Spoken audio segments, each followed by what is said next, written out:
Salut à tous, c'est encore moi, Patrick Duval. Je vous rappelle que sur ma chaîne, je parle de tout ce qu'on peut faire soi-même. Abonnez-vous si vous aimez bricoler, il y aura plein de choses intéressantes. Et maintenant, passons directement au sujet de cette Lors vidéo. des travaux d'installation et de réparation des pipelines, on utilise des colliers composés de deux moitiés réunies par deux boulons. Il s'agit d'une fixation pratique très fiable. Une vis ou un boulon peut être soudé à l'une des moitiés du collier, ce qui permet de le fixer au mur. De plus, si vous placez un joint en caoutchouc sous le collier, vous pouvez l'utiliser pour fermer les fistules dans les tuyaux sous pression.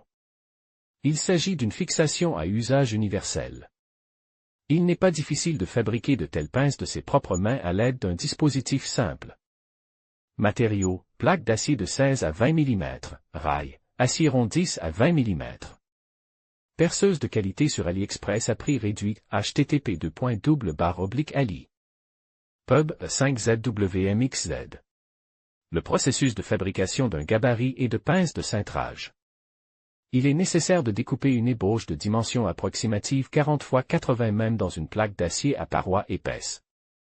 Une entaille longitudinale est réalisée dans celle-ci, dans laquelle une bande pour les pinces de cintrage peut être placée. La pisse ainsi obtenue est soudée à plat sur le rail de manière à ce que le trait de scie reste ouvert. Au lieu d'un rail, vous pouvez utiliser une enclume ou visser la pisse à un gros bloc de bois lourd.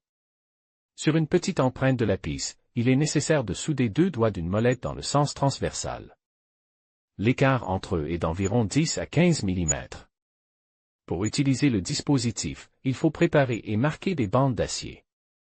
Leur longueur doit correspondre à la moitié de la circonférence du tuyau pour lequel le collier est fabriqué, plus 20 à 25 mm par œillet à chaque extrémité.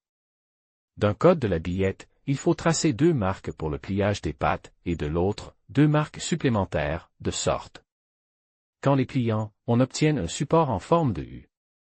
La bande est ensuite insérée dans l'entaille de l'appareil en suivant les marques et, à l'aide d'un marteau, elle est pliée. Les pattes sont d'abord pliées, puis les angles sont réalisés sur les marques restantes.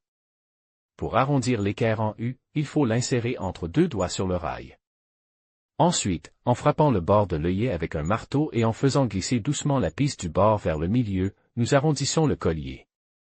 L'ébauche est ensuite retournée et martelée de la même manière à partir de la deuxième extrémité. On obtient ainsi un demi-anneau. Il ne reste plus qu'à percer les œillets.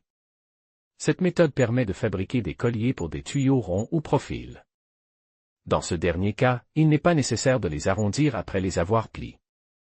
Les colliers en U peuvent également être utilisés comme poignées de tiroirs et de portes.